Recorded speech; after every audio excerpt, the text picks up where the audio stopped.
Alors bonjour, je m'appelle Alain Cardon, j'ai 65 ans, je suis de l'International Coach Fédération, enfin je suis membre et maître coach certifié donc par cette vénérable institution. Et... Odile Prugnot, j'ai 41 ans. Je suis en cours de certification à l'International Coach Fédération et je me posais la question de la psychothérapie et du coaching, des différences et des similarités. Enfin, en quoi c'est différent du coaching et de la psychothérapie? Alors la question peut être vaste.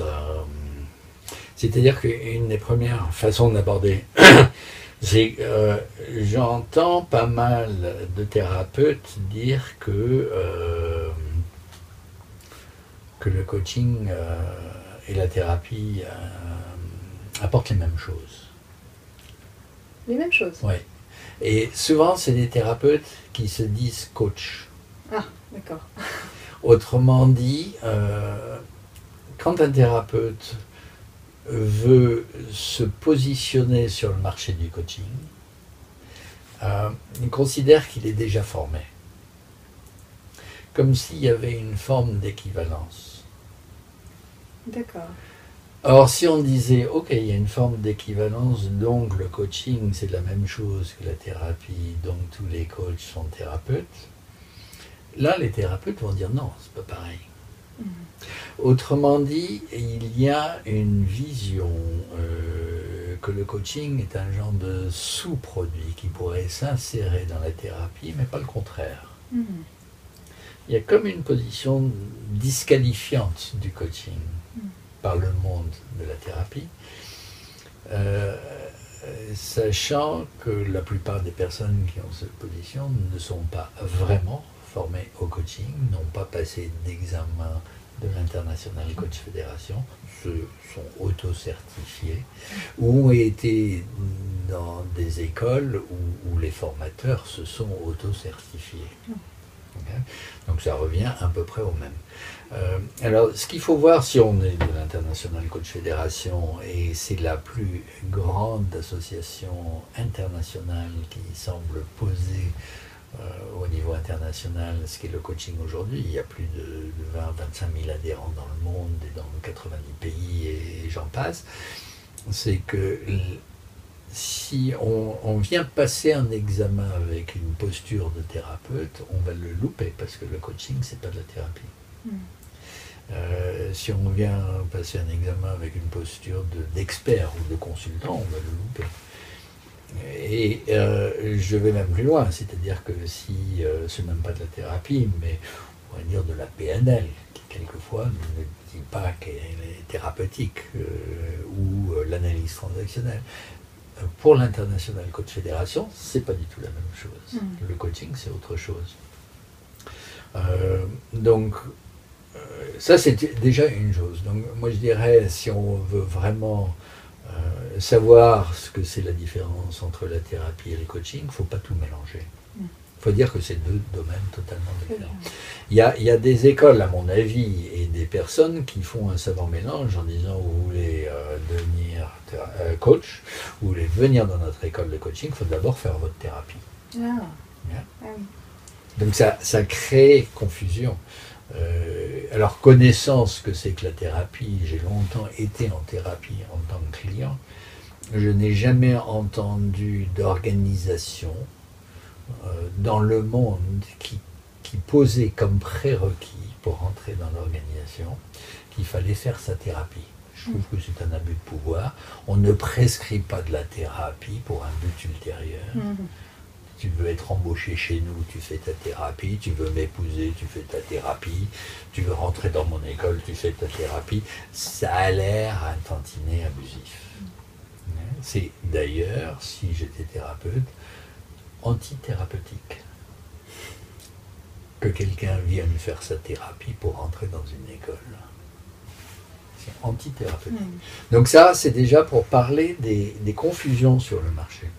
Alors, la question, quelle est la différence entre le coaching et la thérapie, pourrait être répondue en disant ça dépend de ce que le client apporte. Oui. Ah, Je trouve que c'est une erreur. Oui. Parce que, en tout cas pour le coach, ce qu'apporte le client n'est pas le plus important. Ce qui est le plus important, c'est ce que je fais avec le client. Hein?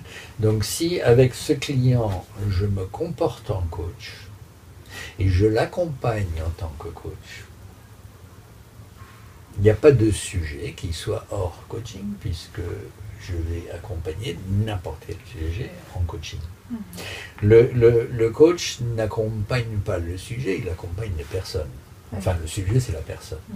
Quelle que soit la préoccupation de la personne, que ce soit, d'ailleurs, on va parler de life coaching, de coaching spirituel, de coaching, que sais-je, tout ça, c'est pas très important. Il n'y a pas de grande différence puisqu'on accompagne des personnes et les personnes sont spirituelles, ont une vie et sont des professionnels. Donc on accompagne les personnes. Alors la seule question en fait qui ferait en sorte, à mon avis, qu'un coach refuse d'accompagner un client en disant ce que tu veux travailler est de l'ordre thérapeutique, c'est que le coach se sente incompétent tout d'un coup à accompagner le client en tant que personne parce que lui-même n'est pas à l'aise avec le sujet du client. Ce serait aussi juste presque de dire tiens, je ne me sens pas à l'aise avec le sujet que tu apportes, je te propose de travailler avec un autre coach. Mais il y a des coachs qui, face à certains sujets apportés par un client, par exemple, je sais pas, un sujet existentiel ou un sujet de couple ou un sujet de n'importe quoi, pourraient dire oh non, ça c'est pas un sujet de coaching. Un burn-out. Un burn-out, c'est pas un sujet de coaching. Alors, c'est possible si je me sens incompétent pour accompagner la personne en tant que coach. Alors, il y a quand même des sujets où il vaut mieux avoir un expert à côté. Par exemple, si un client vient me dire je veux perdre 25 kilos en 3 mois, je vais quand même lui demander ok, je t'accompagne si tu veux, mais est-ce que tu es suivi par un médecin? Parce que ce changement corporel radical peut avoir des conséquences et il vaut mieux être accompagné par un médecin aussi. Si un client vient en disant j'ai une maladie quand même assez importante, je trouve que j'y suis pour quelque chose, est-ce que tu peux m'accompagner en tant que coach? Je vais dire certes, mais à condition que tu sois aussi accompagné par un médecin.